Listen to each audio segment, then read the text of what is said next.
પછી તો તકલી માતાજી સામે બેસીને અરજ કરે છે કે હે માં, આ દાંતણ વેચીને 2 ટંકનું ખાવાનું પણ પૂરું થતું નથી, માટે રોજી રોટીનો કંઈક ઉપાય બતાવ માં. અને તકલીનો પોકાર સાંભળીને લાકડાને ફળીદામાંથી અવાજ આવ્યો, હે દીકરી તકલી, તું ગભરાઈશ નહીં બેટા, હું જોગીની સિકોતર તારી વારે આવી છું.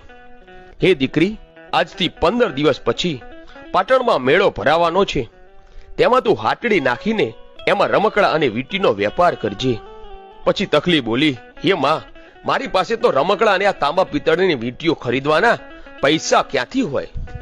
માં બોલ્યા, હે તકલી, કાલે સવારે મારા લાકડાના ફળીદાની આગળ થોડા પૈસા હશે, એનાથી તું રમકડા અને વીંટી ખરીદી લેજે. પછી તો પાટણમાં મેળો ભરાયેલો અને માં સિકોતરના કહ્યા પ્રમાણે ત્યાં તકલી રમકડાની અને વીંટીની હાટડી કરે છે.